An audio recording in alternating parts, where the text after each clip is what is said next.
G'day everybody and welcome back to the channel. Hope you're all doing well. As you can see, I'm in the shed, got the DRZ here stripped down, doing a bit of maintenance before my next big adventure. But I wanted to give you guys a quick look at an awesome little mod that you need to do to your DRZ before you head out on your next adventure that's going to help you out there on the tracks. Let's jump into it.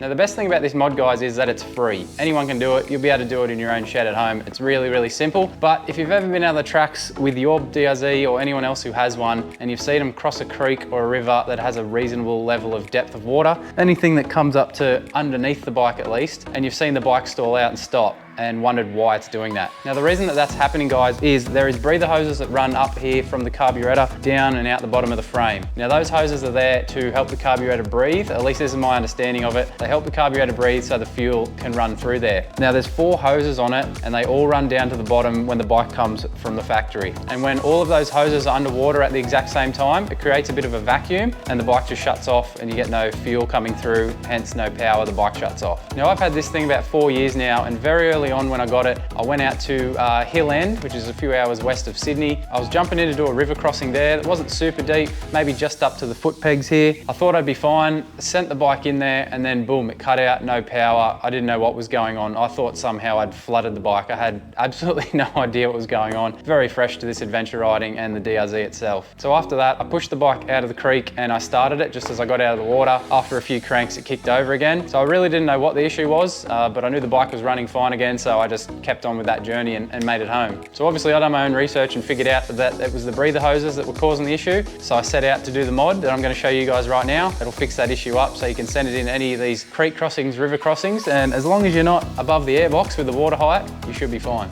She's looking a bit bare bones. Everything's off the bike, cleaning it fully out. Plenty of maintenance going on for this big adventure in a couple of weeks. But this right here, guys, this is your carb if you weren't aware. And these right here, these pinky colored hoses are your carb breather hoses. Now there's 4 of them, as I said. You can see 2 here and there's 2 identically on the other side. Now from factory, all 4 of them run down and poke out the bottom just here. So when all 4 are underwater, you get that vacuum lock and the bike just shuts off and no power. Now it's really, really simple to fix this up, guys. All you got to do here is locate the T-piece that comes out on either side, and then you've got one hose that heads down and one that goes up. From factory, it'll go up, curl over and head back down out the bottom. Obviously each side is the same. It's a little bit harder to see on camera on this side, but if you poke right in there, you can see at the top there and they run down to the bottom. But we'll stay over this side, it's easier to see. Now the 2 hoses that head down already from the bottom, you can leave both of them. You don't have to do anything to those. The ones that you got to worry about are the ones that go up. So all you got to do is go down the bottom here, pull them back up, find which one it is, pull them back up and get them out the top here and reroute them to a higher position. Now I know some people like to run them up the frame here and get them up really high above the fuel tank, the highest spot that they can. But I figured as long as I'm above this airbox, because if that's underwater, I'm screwed anyway. So as long as you're above that, I think you're going to be fine. So what I've done is ran mine up in here behind the subframe, up on top of the airbox, and they're just zip tied in behind here on the subframe. I think they were a bit longer. I just trimmed it back to there and it works fine.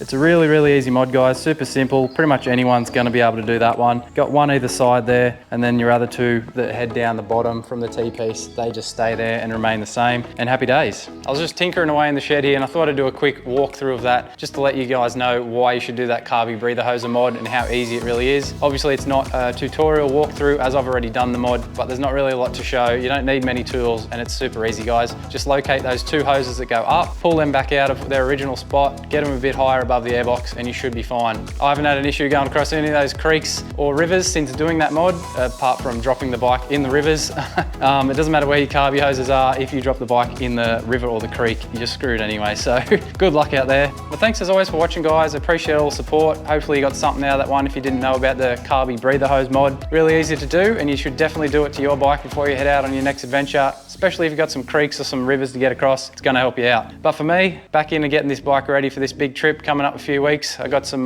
tyres over here, which I won't show you just yet because I'm changing the D606s to something else. But yeah, back into it, service the bike, get it ready and adventure on in a few weeks. Thanks guys, see you soon.